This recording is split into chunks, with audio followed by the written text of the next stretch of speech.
stop. Là, c'est bon. Ça filme là? Ouais, ouais. Starting 14. Ah, ça commence à enregistrer là? Ça y est. Ce sera dans le truc Ok. à la fin. Allez. Allô? Oui, bonjour. Ouais. Les débutants. Vas-y, commence, Gilles. Bonjour et bienvenue sur ce nouvel épisode de podcast. Viens, on parle IA. Je suis accompagné de mon buddy Mohamed et aujourd'hui on va parler de iRobot. Salut Gilles. Un plaisir de revenir dans ce podcast, deuxième épisode. C'est vrai, avec un nouveau concept. Ah, du coup, petit concept sur les films. Donc, on va aborder iRobot. Petit disclaimer ou pas, hein, dès le départ, comme ça on n'a pas de problème. Ouais, je pense qu'on peut y aller. Alors, dis le petit disclaimer. Comme ça, c'est dit. On va parler du film. On va pas se limiter dans ce qu'on veut dire sur certaines actions, sur certains éléments du film. Donc, si vous l'avez pas vu, que vous comptez le voir, il y aura des spoils dans tous les sens. Voilà, ça c'est dit. Et donc, concept assez sympa. On va parler il y a quelques semaines, tu m'as dit ça serait sympa qu'on parle du film. Donc, moi, je suis un cinéphile depuis que je suis gamin. Et tu as une brillante idée, c'était de comparer en fait les films qui touchent à l'IA ou la robotique dans ce cas-là, et de faire le parallèle entre le film d'époque et l'actualité. Et tu m'as posé la question, est-ce que tu as un film en tête? Et automatiquement, je t'ai dit iRobot.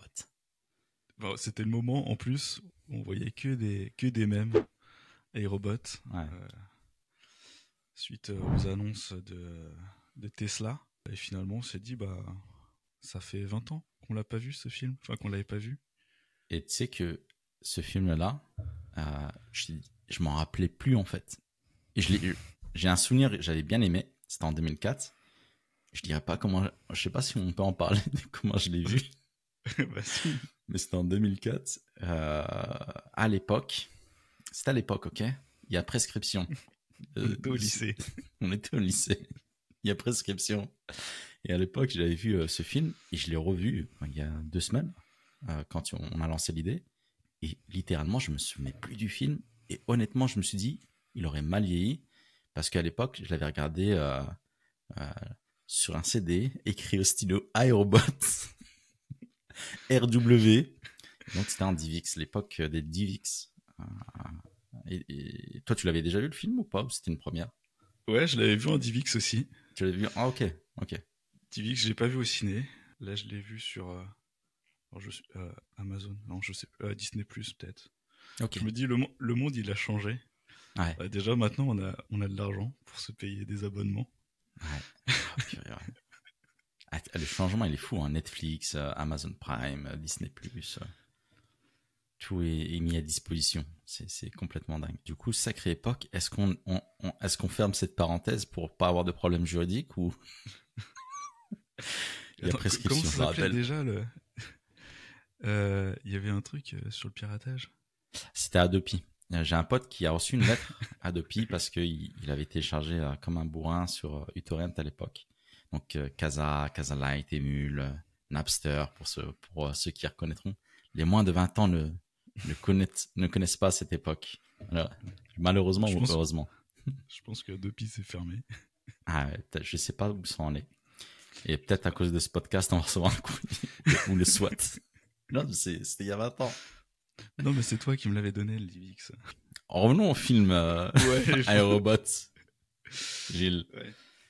Est-ce qu'on fait un petit descriptif du film, en gros, un petit résumé avant de faire le parallèle sur ce qu'est iRobot? Allez. iRobot est sorti en 2004, donc ça fait pile 20 ans. Il est inspiré des œuvres d'Isaac Asimov. On en reviendra un peu plus tard, notamment avec les lois de la robotique. Et juste pour se rappeler du contexte, dans les années 2000, c'était l'époque où il y avait une montée en puissance des films de science-fiction type Matrix, Minority Report. Je sais pas si tu les avais vus. Enfin, Matrix, je Ouais, pense ouais, que... j'avais vu Matrix. C'était mon film phare, c'était Matrix quand c'était sorti à l'époque avec Neo, etc. C'était une dinguerie. Et, euh, je me rappelle quand j'avais vu iRobot, moi j'étais à fond dans l'informatique et j'avais les antivirus. Bon, on n'a plus trop ce problème Ah oui. maintenant, mais il y avait Node 32. Je sais pas si t'as connu. T'as Kaspersky, etc. Et Node 32, t'avais un robot. Et je dis, eh, mais c'est Node 32, tu vois, dans iRobot. C'était vraiment le même visage, quoi. Ok. Donc, déjà geek à l'époque. Déjà, ouais, très geek. J'ai grandi avec des ordinateurs, pas de console, pour le coup. À l'époque, la robotique n'était pas aussi avancée. Je sais pas si tu te souviens, année 2000, je crois il y avait les chiens robots. Chiens robots, pas ceux de Boston Dynamics, hein. Les chiens robots jouets. Ouais. T'avais ouais, le chien qui faisait waf waf et au niveau des yeux, c'était un écran et c'était des LED, Ouais, t'avais sourire, ça. etc. Et tu Exactement. regardais la télé, je dis, ah, j'aimerais, mais c'était tellement cher. Exactement. Année 2000, il y avait, en termes d'IA, au niveau du grand public, il y avait pas grand-chose, hein. Il y avait peut-être reconnaissance vocale un petit peu. Ouais. T'avais ouais, Siri, le français qui avait inventé. Je crois que c'est dans ces zones-là, hein, quand j'ai vu le reportage d'Arte sur la Silicon Valley, où il Ok. aborde un petit peu début année 2000, etc. Ils sont dans le futur eux, là-bas, dans tous les cas. Ils avaient déjà abordé ce thème-là, mais pour nous, en France, comme on est très en retard, c'était pas commun. Même, t'as des films de science-fiction qui abordaient l'IA, mais c'était de la science-fiction. C'était pas une réalité. Malgré que, bah, en off, bah, ça travaillait déjà sur tous ces domaines-là, mais pour nous, c'était vraiment pas le quotidien. Tu vois, c'est dans des boîtes privées qui vont confectionner, développer des outils assez sophistiqués. Mais quand on regarde dans les années de Bean, c'est le futur, quoi. Ouais, exactement. Et donc, iRobot, donc, il y a 20 ans, c'est un film dans le futur. Et t'as noté l'année? Je crois que c'est Oh, ouais, 2034? c'est 2035. Ça a été, 2035. c'est 2035 dans la ville de, je me rappelle plus, où il y a le pont de Manhattan, ou non? Je me rappelle plus où c'était. Du coup, à Manhattan. Chicago. Je crois que c'était Ah oui, Chicago. oui. Ouais, Chicago, Chicago? je crois. Ouais. Chicago. Tu résumes le film? Histoire qu'on se remette un petit peu tous, enfin, parce que nous, on l'a vu récemment, Je mais... vais prendre une voix suave, si vous voulez. Est-ce Allez, que t'es chaud? ASMR. Le film se déroule en 2035 dans une société où les robots sont intégrés dans la vie quotidienne des humains. Mais l'histoire prend un tournant sombre lorsqu'un robot est suspecté d'avoir enfreint les fameuses 3 lois de la robotique, menaçant ainsi l'équilibre fragile entre les humains et les machines. Le personnage principal, le détective Del Spooner, ça m'a fait penser, tu connais Pizza della Mamma, Ah bah oui. ça collait pas, Del Spooner, tu vois, déjà c'était atypique. Joué par Will Smith, on ne rentrera pas dans les détails. Et petite anecdote, j'ai regardé Danny Laurus, s'il tombe sur cette vidéo, c'est un youtubeur. T'as brisé mon enfance avec le prince de Bel-Air. Je n'en dis pas plus. Mais le pauvre, il est dans une spirale. Enfin, le pauvre. Il est dans une spirale. Mais on n'est pas dans du people là. On est dans le Non, lien. non. Est appelé à enquêter sur la mort mystérieuse d'un scientifique. Ce qui commence comme une enquête classique devient une course contre la montre pour éviter une révolte des machines. Avec des scènes d'action intenses, des questionnements philosophiques et des robots impressionnants, iRobot reste un incontournable dans le thème de la robotique. No. Donc ça, c'est un petit résumé du film. Et à l'époque, j'avais regardé les critiques sur Allociné. J'aime bien regarder les 1 étoile ou des trucs comme ça. C'est lunaire. Donc, et petite idée, si un jour vous voulez lancer une chaîne YouTube, faites une chaîne avec les commentaires 1 étoile. C'est des pépites, mec, sur les films. C'est vraiment des pépites. Mais Donc il était il a pas eu une mitigé. étoile. Hein. Ah ouais, ok. Non, c'était moyen en fait. À l'époque, c'était assez moyen parce que il y a eu des critiques sur la performance des acteurs, sur le scénar. Moi, j'ai trouvé, franchement, honnêtement, j'ai trouvé 2004, les effets spéciaux, ils étaient propres Ouais, ouais. dans le film. J'ai pas eu l'impression que le film ait vraiment vieilli. Enfin, après, peut-être qu'on était aussi dans cette analyse de ok, qu'est-ce qu'on va pouvoir dire dans le podcast. Ouais, Donc c'est peut-être vrai que moins porté j'avais dans mes le notes, moi. ouais presque. Donc peut-être un peu moins d'attention aux détails des effets spéciaux, mais sinon non, moi j'ai pas trouvé il est vieilli. Enfin, je trouvais même qu'il était hyper d'actualité hein, avec toutes les annonces qu'on a eues récemment. Elon Musk avec Tesla qui surjoue, enfin qui utilise clairement des références au film. Ah, il y en a, ils le critiquent pour ça. Des fois, ils disent, ouais, il s'est inspiré de iRobot, ou bien avec Blade Runner, qui est un film aussi par rapport à son cybertaxi, un truc comme ça, où c'est un plagiat, etc. Je vois pas trop l'intérêt. Le gars, quand même, il innove pas mal. Et il sort des dingueries, hein. Il fait l'effort de mettre en place pour le monde, le public, quoi. Que c'est pas en interne, en privé caché. Il le met à disposition plus au niveau sociétal, tu vois. Mais encore, ça, c'est un autre sujet, je pense. Donc toi, tu penses que, enfin moi, je trouve que c'est assumé, enfin euh, que qu'il ait fait des mises en scène qui rappellent des films de science-fiction. Je pense que c'est complètement assumé. Ça fait partie du storytelling.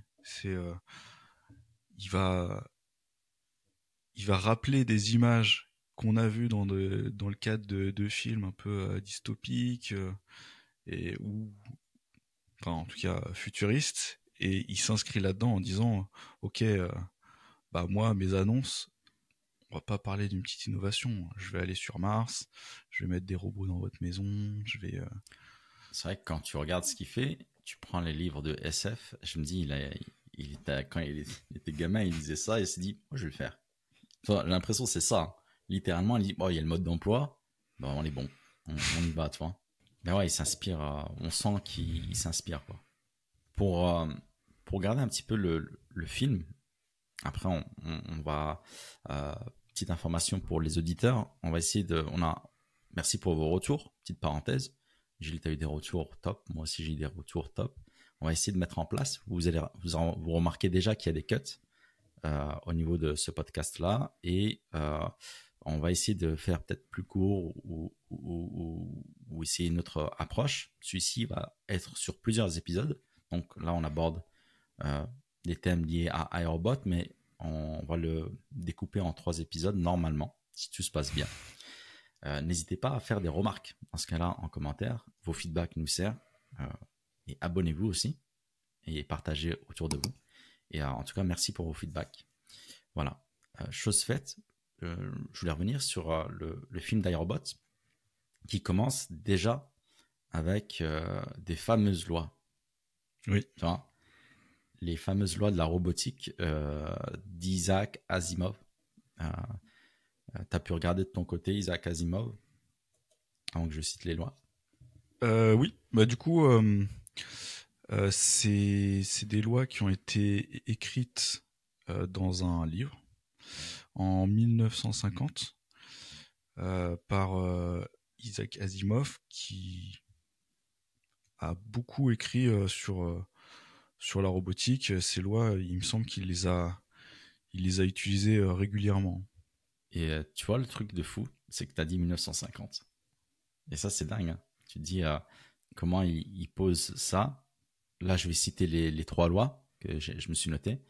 C'est qu'il a émis 3 lois de la robotique, donc qui sont des règles pour garantir la sécurité des humains face aux robots dans le film.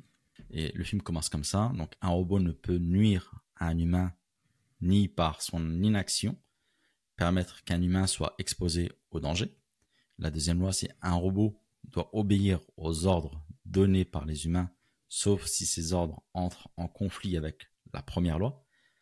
La troisième loi, c'est un robot doit protéger son existence tant que cette protection n'entre pas en conflit avec la première ou la deuxième loi. Et tu sais que quand j'ai vu ça, je me dis, mais tu connais Fight Club, le film? Bah oui. J'ai pensé directement à ça. Tu connais les règles du Fight Club? Première règle du Fight Club, il est interdit de parler du Fight Club. Deuxième règle du Fight Club, il est interdit de parler du Fight Club. Et troisième règle du Fight Club, si quelqu'un crie stop, ou quelqu'un s'écroule, ou n'en peut plus, le combat est terminé. Et moi, ça m'a fait penser à... Je me dis, est-ce qu'il s'est inspiré d'Asimov, le gars? Je sais pas. Voilà, c'était... ça m'avait fait un petit clin d'œil à Fight Club. Bon film. Vraiment bon film, au passage. Et toi, Céloi, ça t'inspire quoi, pour le coup, d'avoir ça? Bah, déjà qu'il commence par ces règles, on comprend que ça va être le centre de l'intrigue. Et après, j'ai revu le film, je me suis souvenu du film, et donc je savais qu'il y allait avoir une réinterprétation de ces règles. Donc ça m'a semblé naturel en revoyant ces règles au tout début, mais j'ai un peu moins la spontanéité vis-à-vis de ces règles. Toi, je sais pas comment tu l'as vécu en les ayant, à part Fight Club, et t'imaginer en plein combat. Alors moi, comme je t'ai dit au début, je m'en rappelais littéralement plus du film. Je m'en rappelais que j'avais bien aimé, mais j'ai découvert le film. Alors que je sais très bien... Bon, le seul truc que je me rappelle, c'est d'avoir vu le film, du CD gravé, que j'écrivais mal, et j'avais dessiné, je crois, un robot, une tête de robot sur le CD. Et je découvrais donc ces textes, et je me dis, ok, toi, il y a toujours une mécanique dans un scénario, etc. Tu vois qu'en fait, ils ont émis, bon, c'est assez simpliste comme chose, mais ils ont émis une protection de l'humain face à un robot autonome. Donc c'est ça le truc, c'est que il est autonome et donc il va faire des décisions donc qui vont impliquer peut-être de mettre en danger sans le faire exprès, parce qu'il n'y a pas de notion de conscience.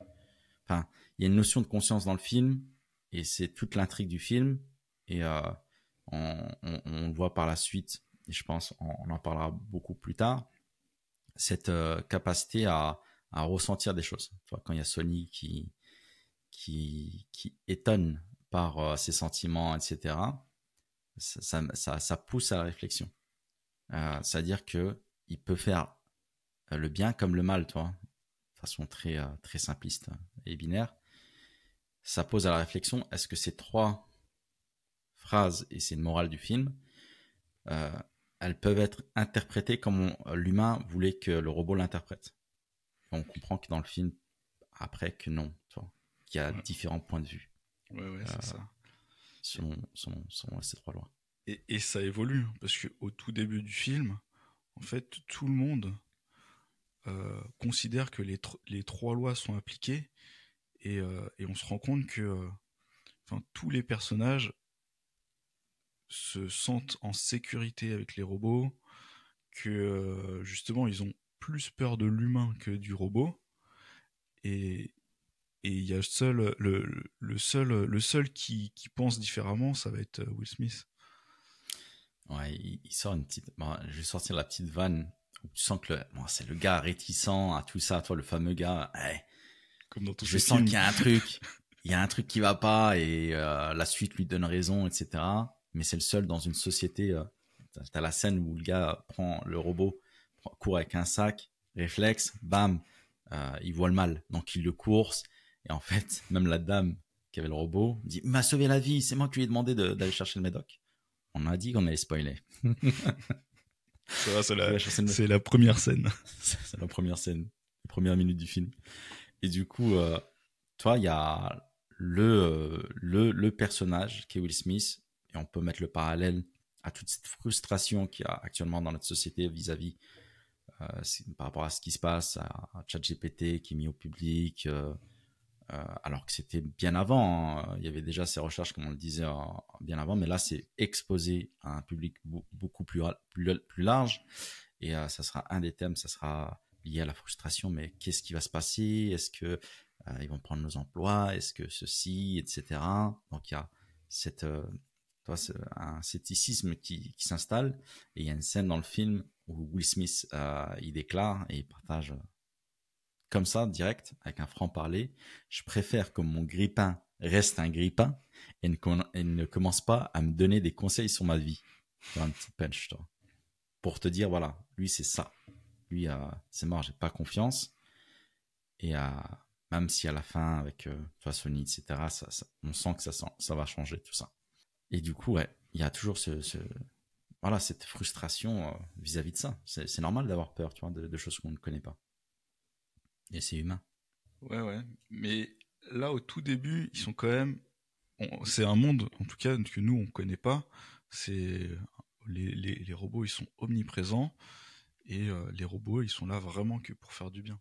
Oui, basé sur ces trois règles qui sont. Et ce qui est marrant, t'as vu, la société dans le film, c'est l'inverse de ce qui est aujourd'hui. Ils font confiance, ils veulent ce robot absolument, où tu as la vieille dame qui dit il me faut le NS5, je me rappelle plus du modèle, mais il me faut ce dernier modèle de robot, un peu comme l'iPhone, il me faut le dernier modèle, on l'a adopté, et c'est normal d'avoir un robot dans son foyer pour faire toutes les tâches quotidiennes, et ça donne un aperçu, parce que c'est en train de se réaliser, sur ce que le robot peut faire, livrer les courses, être un facteur, éboueur, etc. On voit un peu tous les métiers. C'est une projection de ce que pourra faire un robot humanoïde ou autre chose dans le monde de demain. Ça laisse un aperçu.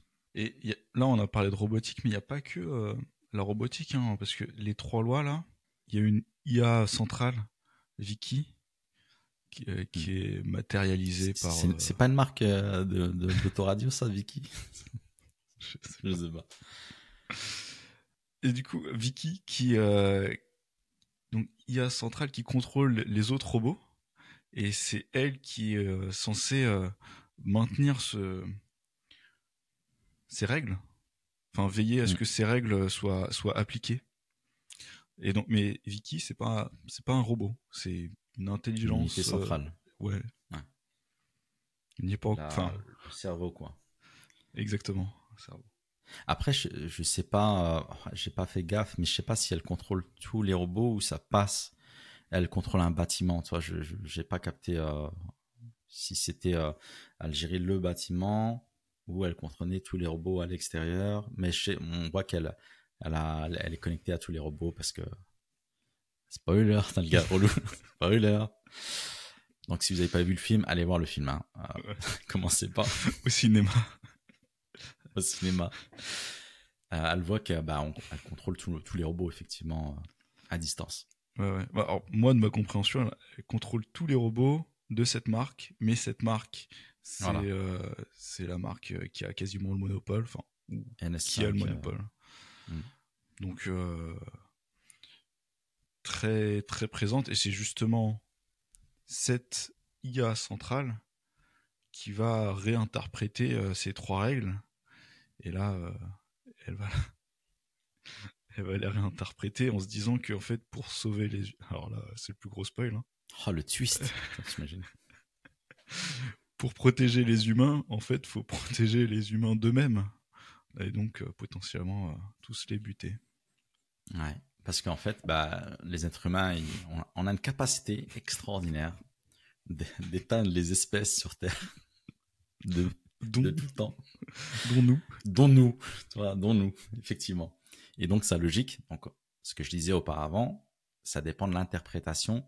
Et c'est vrai que c'est le plus grand dilemme qu'il y a, c'est, dans un jeu d'échecs, typiquement, l'objectif, c'est de gagner la partie, mais il n'y a pas de morale dans un robot ou dans un code, il n'y a pas de conscience. Il y aura peut-être une limitation et encore, mais l'objectif, c'est gagner la partie en face d'une personne. Elle va réfléchir, entre parenthèses, à tous les scénarios possibles pour arriver à l'objectif. Et dans ces objectifs, c'est tuer son adversaire. Il n'y a pas de question de morale, bien ou mal. Mais elle aura atteint son objectif. Si c'est virtuel, modifier le code, donc tricher. Ça pose des questions de point de vue, comment ça peut être interprété. Nous, on n'a pas cette capacité à voir tous les scénarios possibles et inimaginables. Il faut le mettre quand on teste un produit, bah, c'est différentes personnes qui vont tester. Ça a été la force de ChatGPT de le mettre au public, d'être des cobayes, des bêta-testeurs massifs, d'entraîner des modèles à grande échelle. Et on ne peut pas prévoir tout ça en fait. Et il est là le risque. Et ce qui nous amène aussi à ce qui se passe en Europe, parce que nous on est en France, c'est ce qui a été mis en place en termes du cadre légal. Tu vois, les cadres légaux actuels, c'est l'IA Act. Je ne sais pas si tu en as entendu parler, Gilles, de ton côté. J'en ai entendu parler, je suis pas entré dans le détail. Donc, alors, par contre, enfin, moi j'avais plutôt une compréhension qu'on n'avait pas grand-chose d'universel. Enfin, je parle au niveau mondial. Là, tu parles de, c'est plutôt au niveau européen. Ouais. Après, toi, c'est aux États-Unis, il y a des discussions qui vont se concentrer sur toi, les States. C'est un film, tu vois. Better Call Saul, petite référence avec les avocats. Voilà, il y a une frite, tu glisses, hop, tu deviens riche. Si tu portes plainte contre le truc, ça va loin. Alors imagine, déjà en plus tu as les voitures autonomes là-bas, ceux qui sont partis à San Francisco, qui filment les voitures qui viennent sans conducteur. Mais la question c'est, s'ils percutent quelqu'un, comment ça se passe pour rester, toi, aux States, c'est ça la réflexion. À cause de qui c'est le constructeur, c'est le développeur, c'est l'utilisateur, qui est le problème. Mais ils vont le mettre en place. Mais nous, en Europe, c'est une régulation déjà. C'est comment on est en Europe. La réglementation. D'abord, on est loin de ça. Ouais. Le truc, il est pas construit, déjà, on met le truc en place. Ouais. Et donc, en Europe, ça va être plus. Ok, il y a dans le médical, dans le militaire, dans le service, etc. Voir tout ça. Donc, c'est ce qu'il y a dans l'IA Act, de poser ça. En Chine, ce qui est extraordinaire, c'est hyper réglementé. Tu vois, Okay. Nous, en tant qu'Européens, on a notre vision de la Chine où on se dit, ouais, ils sont là, ceci. Non, c'est hyper réglementé parce que la Chine, elle doit maîtriser toutes les évolutions. Il y a une course dans le monde à qui va détenir la meilleure IA, qui va détenir la meilleure, les meilleurs robots, etc., humanoïdes.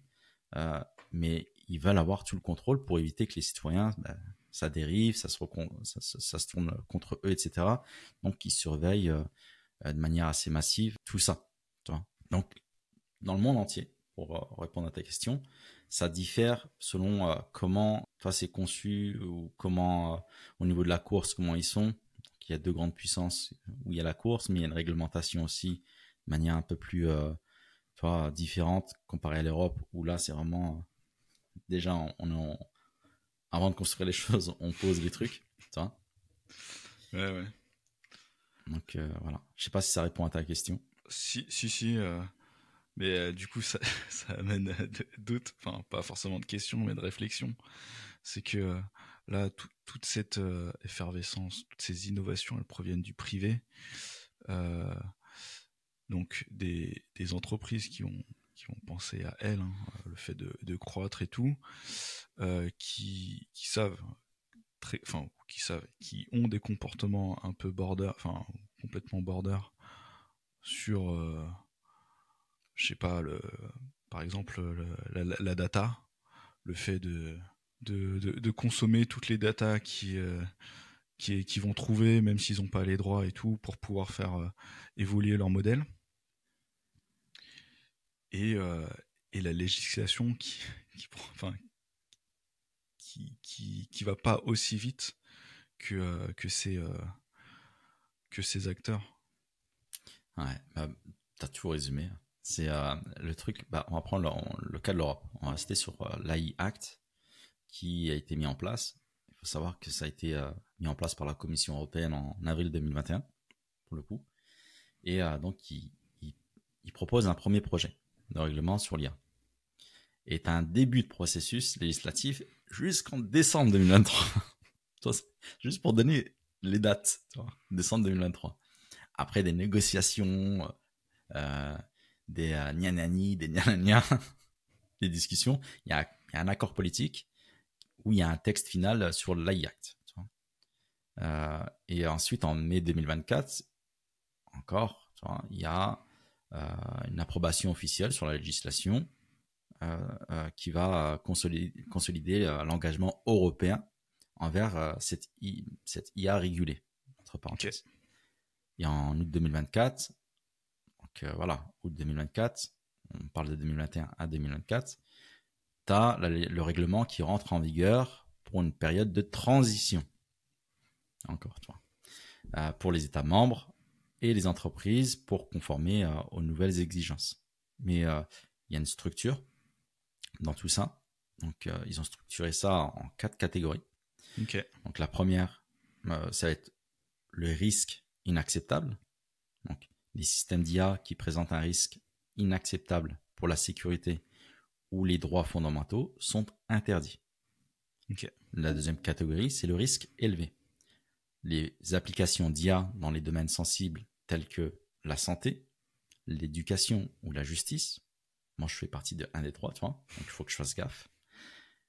Ils sont soumis à des obligations strictes en matière de transparence et de la qualité des données, ce que tu disais. Ouais, et surtout, la surveillance des humains. Tu vois, on a eu les trucs de TikTok. Tu installes l'application, ils ont accès à tout. Et les gens ne s'en rendent pas compte, mais ils ont accès à tout. La caméra, le micro, tes données, position GPS. Ils ont accès à tout ça. Ok, donc là, c'est risque élevé. Risque élevé. Donc, la suite va être plutôt, on va avoir beaucoup de changements. Ensuite, troisième catégorie, c'est le risque limité. Ces systèmes doivent respecter les exigences spécifiques en matière de transparence. Donc, il faut être transparent. Comme par exemple, tu as fait ton chatbot. Il faut que tu dises que c'est une IA. Okay. C'est pas un tel ou un tel. Bonjour, c'est nanan. Bonjour, c'est Sony ou ce que je sais pas. Comment t'appellerais un chatbot? Tu lui donnerais quoi comme nom? Moi, j'en avais un à un moment. Ouais. Sur je découvre tellement de choses sur toi, Gilles, de jour en jour. T'avais un chatbot? Ok. Quelle année? C'était c'était juste avant le Covid, 2022, 2023. Ah ouais. Chatbot dans le monde du ciné. On voulait faire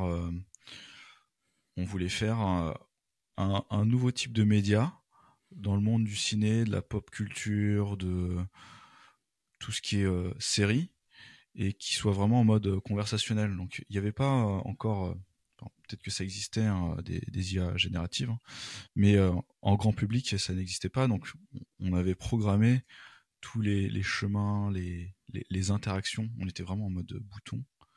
C'était ça. Et donc il s'appelait Popcorn. Popcorn, ah oui, Popcorn, la référence, ok. En référence. Ok, bah, sympa.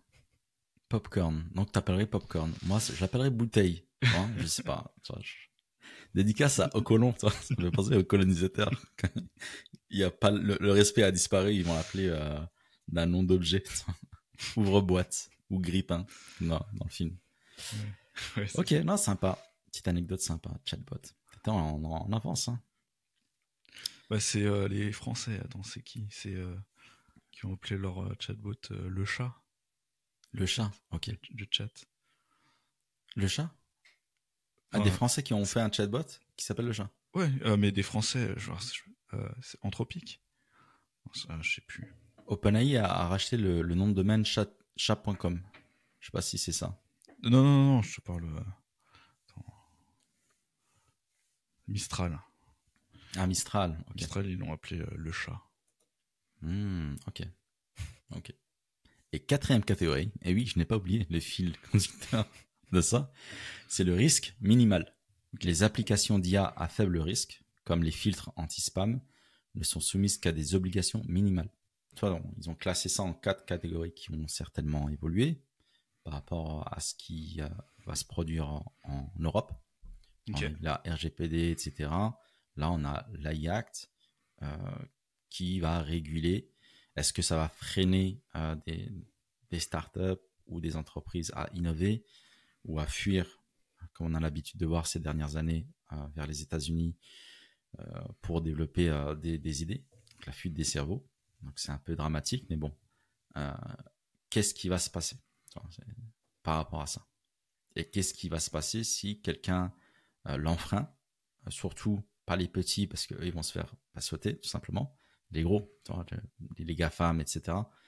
Tu vois, TikTok, ça m'est venu à l'esprit direct dans une catégorie, toi. Ouais. Ça, tu l'avais mis dans un risque élevé, mais du coup, ça m'a donné envie de comprendre un peu ce qu'on met dans la catégorie la plus extrême. C'était quoi? C'était inacceptable. Risque inacceptable. Risque inacceptable. Toi, par exemple, moi, il y a un truc qui me fait flipper avec les robots. Si je me dis, mais t'imagines, il y a un robot, il cuisine avec un couteau. Ouais. Il a un couteau, il y a un bébé ou un chat ou ce que tu veux. Il tombe, toi, ça, c'est un risque, tu vois.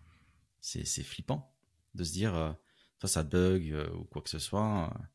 Ça... Donc, est-ce que on le met dans le commerce? Est-ce qu'il se commercialise, etc. ou pas, toi? Ouais. C'est quoi Je suis le pas sûr risque élevé? je suis pas sûr que ce soit ça, hein. Inacceptable, je pense qu'on est sur des trucs genre surveillance biométrique, enfin je sais même pas comment ça s'appelle, des robots cuisine. Enfin, ça Ouais, existe avec des il y a des lames. robots. Hmm.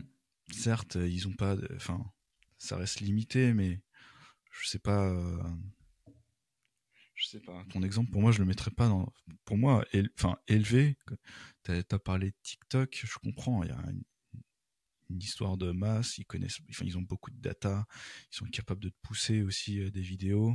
On a vu tous les risques, enfin toutes les dérives avec les élections. Je sais pas si. Enfin, tu vois, moi, je trouve que ça c'est élevé, mais après, ça c'est ma compréhension sans Ouais. plus lire le Hmm. texte. Hein, donc. Hmm. Ouais, c'est d'être plus clair dans. Bah, c'est cette fameuse question. T'as une idée? Tu veux la mettre? En quoi c'est élevé? Tu vois ce que je veux dire? Ouais, ouais. Est-ce que c'est une interprétation d'une personne qui va dire, bah, comme j'ai dit, qui va te sortir ça, et pour eux c'est élevé? Comment c'est défini? Ça, je sais pas. Honnêtement, je sais pas. J'ai pas creusé parce que c'est en évolution. Rien que là en décembre pour ce mois-ci, ça parlait des œuvres, tu vois, des œuvres, le droit d'auteur, etc. Ok. Où ils militent pour faire des licences pour percevoir, bah, pour les ayants droit, percevoir quelque chose. Alors tu parles de, par exemple, je suis un artiste graphique, je crée des œuvres, celles-ci elles sont utilisées, ingérées par des IA, et je Ouais. perçois des royalties parce que une personne a généré une IA, fait du business avec. C'est compliqué. Mais c'est un truc qui est en cours, toi. Ok, ok, voilà, super intéressant, je savais pas. Donc c'est des idées, toi c'est des idées, quand je t'ai dit, c'est en cours de développement. Comment ça va être régulé, comment ça va freiner aussi l'innovation, comment ça va désencourager des personnes qui avaient une idée, qui disent ah, on aurait pu faciliter la vie de beaucoup de personnes. Ouais, Ça, c'est une inconnue pour moi encore, pour aujourd'hui, hein, en tout cas. En ouais, ouais. sachant que la donnée en France, ça rigole pas trop. Ouais, ouais. Enfin, ouais, ça rigole pas, mais je sais pas s'ils mettent vraiment les actions pour être à la hauteur du challenge, hein, quand on voit les gros qui ont toutes nos datas, hein, Google, Apple et compagnie. Ils se font un On peu avait qu'à toper. lire, on avait qu'à lire ce qui était en tout petit en bas de la page, hein, C'est ou vrai. dans cliquer sur le lien et lire le pavé et le roman, tu vois. Ça fait de la lecture. En plus, Ils l'ont dit. maintenant, on est dans un système où ils te disent les conditions, tu peux que les accepter. T'as même pas le choix de je refuse. Donc après, quand tu passes sur un site et on te propose les cookies, ça paraît tellement light. Bah après, c'est une habitude où systématiquement la personne va mettre autorisé, etc. Donc, tu as l'impression que, bah, au final, tu as plus perdu du temps à cliquer dans le cumul parce que les gens cliquent pour voir le truc. Il y en a, ils font quoi? Bah, si tu t'acceptes pas, il faut que tu payes 1 euro. Tu vois, il faut que tu t'abonnes. Tu vois, des Ouais. trucs comme ça. Après, je j'ai pas de recul s'il y a eu des métriques ou des analyses qui ont été faites sur l'impact et le suivi autour de ça. Mais c'est clair qu'il y a des personnes mal intentionnées au niveau des données, toi, au niveau de la vie privée, etc. Tu peux faire beaucoup de choses. Vraiment, tu peux influer, comme on l'a vu, les élections aux States ou pas mal de choses, toi. Ouais, ouais. Mais même en oubliant les gens qui font ça vraiment en mode pirate et tout, quand on réfléchit, je sais pas, Facebook là, qui a juste au moment où ils étaient à fond dans le métaverse, ils se sont dit ah bah il y a un truc sur l'IA, on va se mettre sur l'IA. Du coup, ils ont revu leurs règles d'utilisation, Confidentialité. ouais, Ok. enfin d'utilisation de la donnée. Enfin, je ne sais plus c'est quoi le terme, mais en gros, quand tu vas sur Facebook, sur Instagram, tu expliques, enfin tu acceptes leurs règles d'utilisation des datas que tu mets dedans.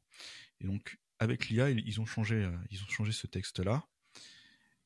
Et donc je pense pas que ça soit mal intentionné, mais tu te rends compte que en fait tu leur donnes beaucoup de contenu parce que ils ont ta géolocalisation parce que tu poses des photos avec des géolocalisations. Avec les IA maintenant, ils savent lire les photos, donc ils savent comprendre ce que tu fais sur tes photos. Tu vas mettre un texte, euh, ils vont comprendre parce que s'ils analysent et qu'on se focalise vraiment sur quelqu'un, euh, ils vont savoir euh, quand est-ce que tu voyages le plus. Quand tu voyages le plus et que tu tagues plus de restos, ben en fait tous ces comportements ils les ont.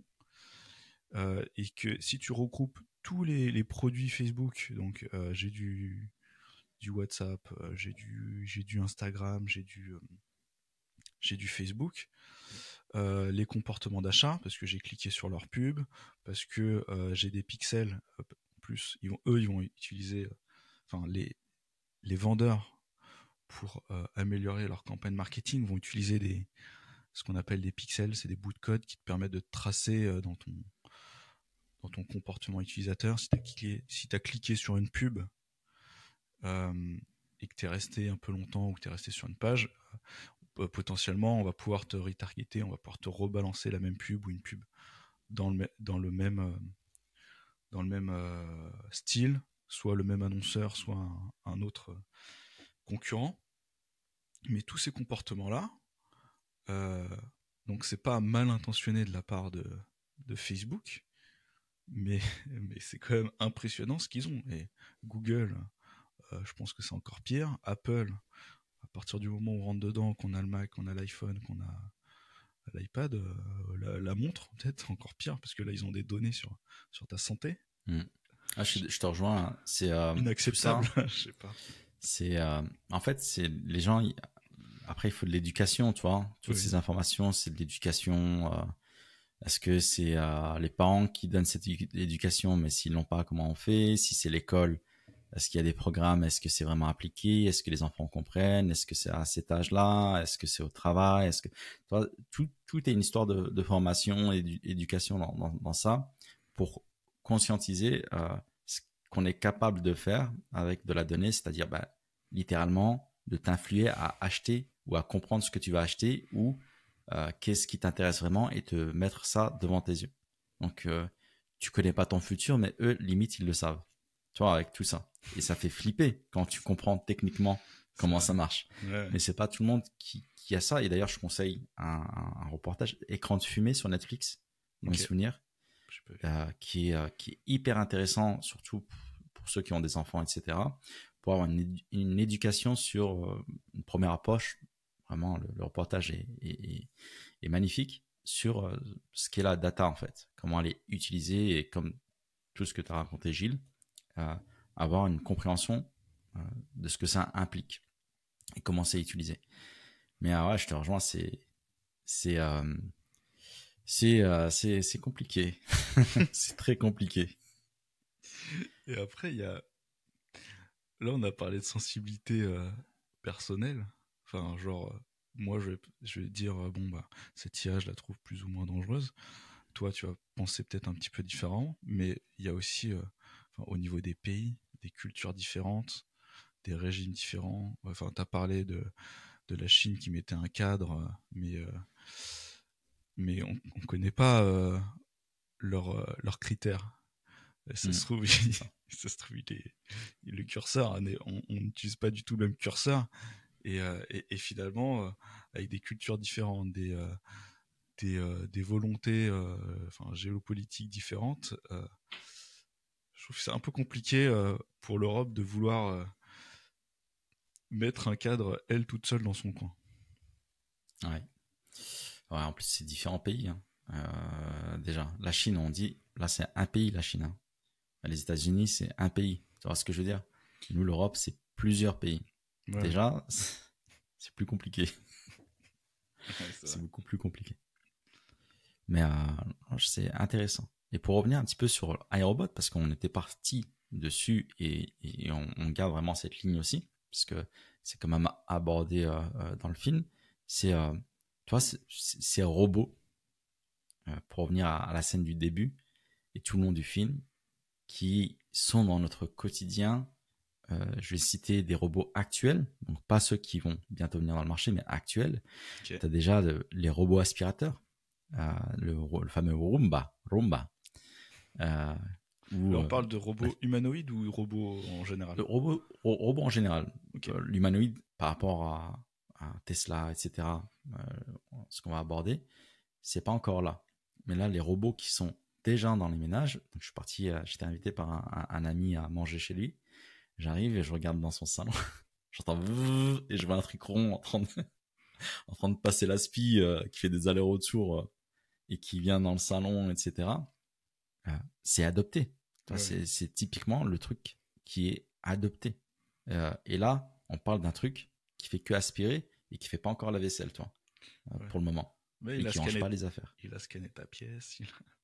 Ouais, tu vois, déjà, ça signifie que là, il y a une adoption de ça. L'humanoïde, ça fait un peu flipper parce qu'il y a Terminator dans notre tête, etc. Il y a des films qui peuvent faire remonter. Mais tu dis, si Roomba, le petit robot qui aspire, est adopté parce qu'il répond à un problème, le reste va peut-être adopter. Encore, ça dépend du tarif. Et encore, pour que ça soit accessible à tout le monde, euh, ça va l'être. Toi, dans cette logique d'adoption, toi, il y a un problème, ça le résout. Tu as aussi la vitre. Toi, il y a les. Ça m'a fait marrer de voir ça. Tu as des appareils qui s'appellent des Hobots, Ok. une marque. Et ça m'a fait penser à. Je sais pas. C'est bizarre dans ma tête. Hein. Je sais pas, c'est un peu bizarre. Mais toi, tu vois le robot qui lave les vitres. Et j'ai pensé à un Pixar. Je dis, mais tu peux faire un dessin animé Pixar avec ça, toi.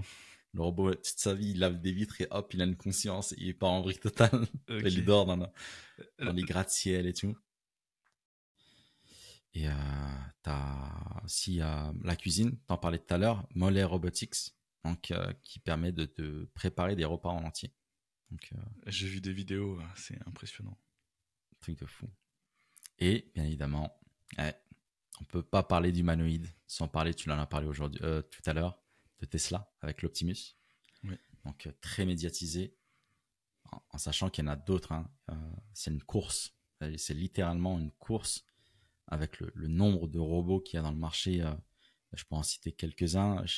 À part Optimus, tu en as quelques-uns en tête Ouais, qui alors viennent à l'esprit. moi, enfin, la boîte qui me fascine à chaque fois, c'est Boston Dynamics. Toutes leurs Ouais, vidéos, ça fait des années. Ils ont les commencé avec robots, les les chiens. chiens, avec le robot humanoïde. Enfin, franchement, Black Mirror, mec. enfin, moi, je trouve ça magnifique. Hein. Un robot qui fait des squats, qui fait des saltos, qui fait du parcours. C'est limite de l'art, j'ai envie de te dire. Ça, c'est l'art. On dit on comprenait pas l'art, mais c'est ça, c'est Boston Dynamics. Bon, après, quand tu sais qu'est-ce ils font derrière, c'est chaud, tu vois, mais ouais, je te rejoins, c'est impressionnant. Ouais. C'est impressionnant. Et t'aimerais bien avoir un chien? Un chien de Boston Dynamics? Moi, je veux le chien avec le. Comment ça s'appelle? Le lance-flamme. Ah la vache, c'est chaud, mec. Non, c'est n'importe quoi. Pourquoi? Franchement, c'est n'importe quoi. C'est euh, c'est les Américains, ça. Enfin, Bah après, attention, il y a derrière toute innovation, l'histoire nous a montré que c'est militaire, tu vois. oui, oui. C'est une course militaire qu'il y a derrière.